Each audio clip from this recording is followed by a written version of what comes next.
समस्या क्या है? कर्जा एक ऐसी बीमारी है कि कहा भी ना जाए और सहा भी ना जाए। किससे कहें? और सबसे कड़वी बात पता है क्या है? अगर आपके रिश्तेदार को पता चल गया आप कर्जे में हो तो वो आपसे बात तक नहीं करेगा, कहीं पैसा ना मांग ले। और मैंने वो सब देखा है। मैंने देखा है कि जब कर्जे होते हैं, हाँ सही कह रहे हैं, फोन भी नहीं उठाते रिश्तेदार, बात भी नहीं करते हैं, क्योंकि मैं कभी कर्जे में था। मैंने देखा कि जब घर पर लोग रिकवरी वाले आते हैं और पैसा देने के लिए होता नहीं है तो कितनी बेइज्जती महसूस होती है। तो मैं इस कर्जे की दलदल से जब बाहर निकला तो मैंने तय किया कि मैं लोगों को सिखाऊं, गाइड करूं, ट्रेन करूं, और मैंने ट्रेनिंग देना शुरू किया। मेरी ट्रेनिंग जो व्यापारियों को दी जाती थी कर्जे से बाहर निकलने के 20 तरीके, वो फ्री कर दी गई, यूट्यूब पर डाल दी गई, और 17 लाख से ज्यादा लोगों ने वो ट्रेनिंग अटेंड की है। आप लोग भी वो ट्रेनिंग अटेंड करिए। उसमें सिखाया गया कैसे आप कर्जे की दलदल से बाहर निकलेंगे। आपको ट्रेन करने का काम कर रहे हैं, आपकी जानकारी सरकार तक पहुंचा रहे हैं। सरकार को मालूम है कि कितने लोग परेशान हैं। और हमारी मांग क्या है? हम कह रहे हैं भाई, जब आप बड़े बड़े उद्योगपतियों को भी बताया ना, बड़े बड़े उद्योगपतियों का लाखों करोड़ रुपए आप राइट ऑफ कर रहे हैं, अंडर राइट कर रहे हैं, हेयर कट दे रहे हैं, माफ कर रहे हैं, आम जनता का भी कर दो। और जितना कर्जा पिछले 10 वर्ष में माफ किया गया अमीरों का, अगर आम जनता कर्जा माफ किया जाए उससे 10% भी पैसा नहीं लगेगा और सबका कर्जा माफ हो जाएगा। सिर्फ अमीरों ने तो सरकार नहीं बनाई ना। अमीरों ने ठीक है आपको पैसा दिया होगा, लेकिन आम जनता ने भी तो वोट दिए हैं। जनता के वोट से ही तो सरकार बनी है। तो इस जनता की भी समस्या को सुन लो। और जैसा अभी राजेश्वर जी ने कहा, नेताओं को सिर्फ एक ही भाषा समझ में आती है, वो वोट की भाषा है। मैं एक पॉलिटिकल ट्रेनर हूं, मैं पॉलिटिशियन को ट्रेनिंग देता हूं। मैं जानता हूं राजनेताओं को जब लगता है कि उनका वोट खिसक रहा है, खिसक सकता है, तब वो आपकी बात सुन लेंगे। और अभी चुनाव का समय होगा, आएंगे। बस एक ही सवाल पूछना, जनता का कर्जा माफ करोगे या नहीं करोगे? अगर वो कहे कि मैं जनता का कर्जा माफ करूंगा, उसे वोट दे देना। और जो कहे मैं कर्जा माफ नहीं करूंगा, उसे वोट मत देना। क्लियर बोल देना, हम वोट नहीं देंगे साहब। जनता कर्जे के कारण मर रही है, आत्महत्या कर रही है। हर दिन ऐसी मनहूस खबरें सुनने को मिलती हैं। कल भी पता चला मध्य प्रदेश में 3 लोगों का परिवार था, कर्जे के कारण आत्महत्या कर ली। उससे पहले उत्तर प्रदेश में ऐसा हुआ, उससे पहले बिहार में ऐसा हुआ, बंगाल में ऐसा हुआ, गुजरात में ऐसा हो रहा है। कर्जे के कारण लोग आत्महत्या कर रहे हैं, आम इंसान आत्महत्या कर रहे हैं, व्यापारी आत्महत्या कर रहे हैं, पुलिस वाले आत्महत्या कर रहे हैं। कर्जा एक ऐसी समस्या बनता जा रहा है और अब सरकारों की जिम्मेदारी बनती है जनता को कर्जे की दलदल से बाहर निकालें। आपकी लड़ाई लड़ने के लिए, जैसा भी राजेश्वर जी ने कहा, हम सुप्रीम कोर्ट में PIL भी लगाने जा रहे हैं और हो सकता है आपको साइन करने के लिए बुलाया जाए। हमारी कोशिश ये है कि आपको दिल्ली ना बुलाया जाए, लेकिन अगर अहमदाबाद बुलाया जाए या सरकार के अधिकारी आए तो जाइएगा, अपनी बात रखिएगा। और हमारी मांग क्या है?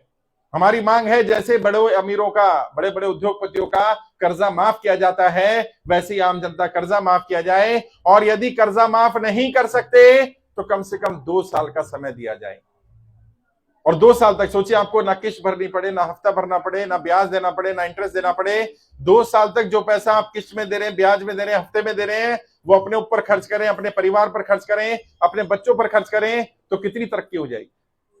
मैं सूरत में गया, एक व्यापारी मिले मुझे, कहते साहब 2 साल का समय दिला दो, 2 साल में तो मैं खुद ही कर्जा उतार दूंगा, क्योंकि कर्जे की टेंशन इतनी रहती है। रिकवरी वाला फोन करता है, व्यापार पर आकर बैठ जाता है, दिमाग में इतनी टेंशन है कि मैं काम नहीं कर पा रहा, क्योंकि कर्जे के कारण परेशानी हो रही है।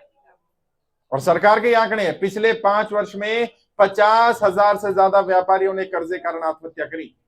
अकेले 2022 में ही 20,000 ज्यादा व्यापारियों ने कर्जे के कारण आत्महत्या करी। और कारण क्या है? ये आत्महत्याएं नहीं है, ये हत्याएं हैं, क्योंकि सरकार की गलत नीतियों के कारण लोग कर्जे की दलदल में फंसे। और आप में से कोई भी व्यक्ति कर्जे की दलदल में फंसा, कब फंसा? ज्यादातर लोगों ने बताया जब नोटबंदी की गई, उससे पहले ठीक चल रहा था, नोटबंदी से दिक्कत आई। कई लोगों ने साहब नोटबंदी से फर्क नहीं पड़ा, लेकिन जब GST लगाया गया तो जिस कंपनी में मैं नौकरी करता था वो कंपनी बंद हो गई, व्यापार बंद हो गए, मैं कर्जे की दलदल में फंस गया। कई लोगों ने साहब नोटबंदी से फर्क नहीं पड़ा, GST से फर्क नहीं पड़ा, लेकिन जब ये लॉकडाउन लगाया गया, इस लॉकडाउन के कारण पूरा परिवार बर्बाद हो गया, पूरा व्यापार बर्बाद हो गया। लॉकडाउन के बाद उबर नहीं पाए हम लोग। अच्छा, नोटबंदी आपने नहीं करी, जीएसटी आपने नहीं लगाया, लॉकडाउन आपने नहीं लगाया, तो जो काम आपने किया ही नहीं उसकी सजा आप अपने आप को क्यों दे रहे हैं? इसलिए कोई गलत कदम नहीं उठाना। मैं आप सबसे हाथ जोड़कर विनती कर रहा हूं, कर्जे के कारण कोई गलत कदम नहीं उठाना है। आप कर्जे की दलदल में फंसे, इसमें आपकी गलती नहीं है, इसके लिए सरकार की गलत नीतियां जिम्मेदार हैं, और सरकार की गलत नीतियों की सजा अपने आप को नहीं देनी है। इसमें आपकी गलती नहीं है, आपके परिवार की गलती नहीं है। और मैं आपकी मदद कर रहा हूं, मैं आपकी लड़ाई लड़ रहा हूं। मैं आपका भाई, आपका दोस्त, आपका बेटा, आपका साथी, मैं आपकी लड़ाई लड़ूंगा। एक एक व्यक्ति का 1-1 रुपया कर्जा उतरवाया जाएगा। इस लड़ाई को हम लोग लड़ रहे हैं और हम सबकी मेहनत रंग लाई है। 15 लाख से ज्यादा परिवार आज हमारे साथ जुड़ गए हैं, और अकेले गुजरात में ही 1 लाख परिवार हमारे साथ जुड़े हैं। 1 लाख परिवार हैं हमारे साथ आज।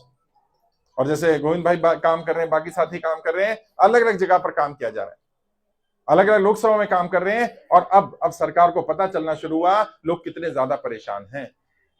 और कोई रिकवरी वाला, कोई बैंक वाला, कोई साहूकार, कोई आपको परेशान करता है, जैसे भाई ने कहा रिकवरी वाले परेशान कर रहे हैं, बिल्कुल मत घबराना।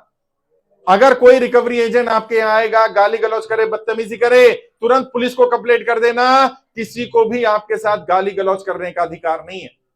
भारत के संविधान के हिसाब से ना तो कर्जा लेना अपराध है, और यदि आप कर्जा नहीं चुका पा रहे, ये भी कोई अपराध नहीं है, और कोई आपकी मानहानि नहीं कर सकता।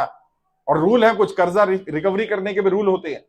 जब भी कोई रिकवरी एजेंट आपके घर आए, सबसे पहला काम क्या करो, उससे पूछो आई कार्ड दिखा।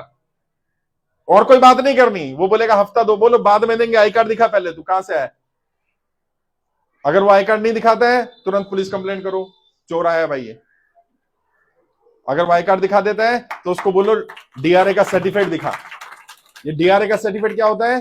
जो रिकवरी एजेंट होते हैं उनकी ट्रेनिंग होती है, उन्हें एक सर्टिफिकेट दिया जाता है। डीआरए सर्टिफिकेट वाला रिकवरी एजेंट गाली गलौज नहीं करेगा, बदतमीजी नहीं करेगा। उसे पता है सुबह 8 बजे से पहले और रात को शाम को 7 बजे के बाद किसी घर नहीं आ सकता, किसी को फोन नहीं कर सकता।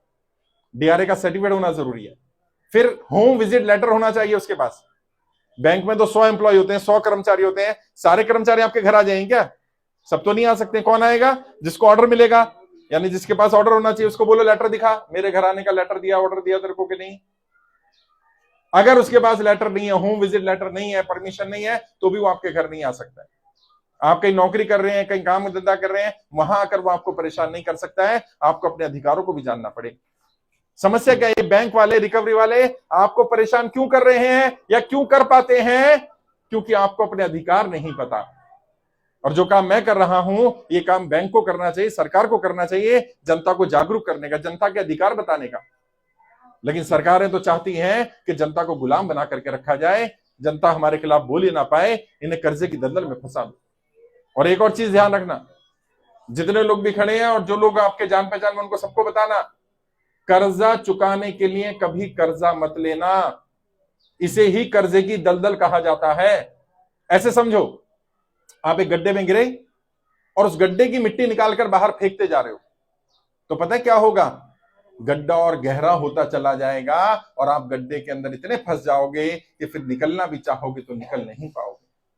कभी भी कर्जा चुकाने के लिए कर्जा मत लेना। तो कर्जा कैसे चुकाना? कोई भी कमाई करके, कोई काम धंधा करके वहां से कर्जा चुकाएंगे। कर्जा लेने के लिए, कर्जा चुकाने के लिए कर्जा नहीं लेंगे, वरना हम कर्जे की दलदल में फंसते चले जाएंगे। और लोग क्या कर रहे हैं? एक कर्जा लिया, उसको चुकाने के लिए दूसरा कर्जा ले लिया, फिर एक और कर्जा ले लिया, फिर क्रेडिट कार्ड से ले लिया, फिर पर्सनल लोन ले लिया, फिर हाउसिंग लोन ले लिया, और फिर इतना फंस गया कि कुछ बचा ही नहीं है। ऐसी गलती नहीं करनी है। बाकी कर्जे से बाहर निकलने की ट्रेनिंग YouTube पर डाल दी गई है। आप गूगल पे सर्च करो कर्जे से बाहर निकलने के 20 तरीके, आपको ट्रेनिंग मिल जाएगी। 1.5 घंटे का ट्रेनिंग है, उसको अटेंड करो, नोट्स बनाओ, उसमें जो जो तरीके बताएंगे उनको इस्तेमाल करो। आप सबने फॉर्म भर दिया होगा, फॉर्म भर देंगे तो आपको कार्ड मिलेगा। आपका एक कर्जा मुक्ति का कार्ड है, आप सब लोग अपना कार्ड लेकर के जाना। इस कार्ड में आपकी जानकारी, आपकी फोटो भी लगेगी, और ये कार्ड आपके पास रहेगा। जब भी कर्जा माफ होगा, जब भी सरकार बुलाएगी, तो ये कार्ड चाहिए होगा। तो कार्ड लेकर के जाओ अपना, और अपने सभी साथियों को बताओ। ये रामला मैदान का जो भी बता रहे थे राजेश्वर जी, वो कार्यक्रम की फोटो है। 2.5 लाख से ज्यादा लोग पहुंचे थे दिल्ली के रामला मैदान में, हर राज्य से लोग आए थे। बस मेरी यही कोशिश है कि लोगों का जीवन बचाया जाए, कर्जे के कारण किसी व्यक्ति को आत्महत्या ना करनी पड़े, यही मेरा प्रयास है। और तुम सबकी जिम्मेदारी है। देखो मैं आज यहां आ गया, लेकिन मैं तुम्हारे घर, तुम्हारे गली मोहल्ले, तुम्हारे रिश्तेदारों के यहाँ तो नहीं जा सकता ना। तुम जा सकते हो। बस इतना कर लो, जितने भी तुम्हारे व्हाट्सएप ग्रुप्स हैं उन सब में मैसेज डाल दो, देश में कर्ज मुक्त भारत अभियान चल रहा है, अभियान पूरी तरह से निशुल्क है। अधिक जानकारी के लिए गूगल पे सर्च करो कर्ज मुक्त भारत अभियान। पता नहीं किसका जीवन बच जाए यार। बहुत सारे लोग कर्जे के कारण परेशान हैं, तुम्हारे रिश्तेदार हो सकते हैं, बता नहीं रहे किसी को। आपको दिख रहा होगा उसके पास गाड़ी है, घर है, सब कर्जे में है, बता नहीं पा रहा है वो।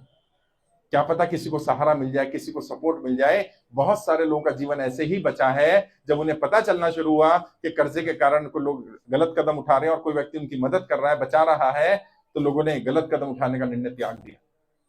लोगों से बातचीत करनी है, कोई कर्जे के कारण परेशान है तो उसको समझाना है, सपोर्ट करना है। खुद भी कोई गलत कदम नहीं उठाना, दूसरों को भी कोई गलत कदम नहीं उठाने देना। मैं आपकी लड़ाई लड़ रहा हूं, हमारी टीम आपकी लड़ाई लड़ रही है। कोई भी व्यक्ति आपको परेशान करेगा, आप टीम से संपर्क करो। और अभियान पूरी तरह से निशुल्क है। किसी 1 रुपया भी तो नहीं लिया ना? पैसा तो नहीं लिया भाई, बोल लो। पैसा तो नहीं लिया ना? हाँ, फ्री है, लिया भी नहीं जाएगा। कोई भी व्यक्ति कर्जा मुक्ति के नाम पर, रजिस्ट्रेशन नाम पर, कार्ड के नाम पर, ट्रेनिंग के नाम पर अगर 1 रुपया भी मांगे, उसकी पुलिस में शिकायत कर देना। यह अभियान पूरी तरह से निशुल्क है, किसी से 1 रुपया नहीं लिया जाएगा। हम अपनी जेब से पैसा लगा करके काम कर रहे हैं, लोगों की मदद कर रहे हैं, लोगों का जीवन बचाने का प्रयास कर रहे हैं। और अभी तुम सबकी जानकारी के लिए एक मिस्ड कॉल नंबर भी हमने लॉन्च कर दिया। सबके पास मोबाइल फोन है ना? एक नंबर पे मिस्ड कॉल कर दो। मिस्ड कॉल कर दो, तुम्हारी जानकारी हमारे पास आ जाएगी, ताकि हमें पता रहे कितने लोग इसका समर्थन कर रहे हैं। नंबर है 9057477477। ये नंबर दे दिया जाएगा आपको। नंबर नोट करना चाहो तो नोट कर लो, 9057477477। इस नंबर पर कॉल करेंगे, अपने आप फोन कट जाएगा। बेल जाने के बाद आपकी मिस्ड कॉल हमारे पास आ गई। आप अपने जो साथी हैं उनसे नंबर ले लेना, वो आपको गाइड कर देंगे। 9057477477।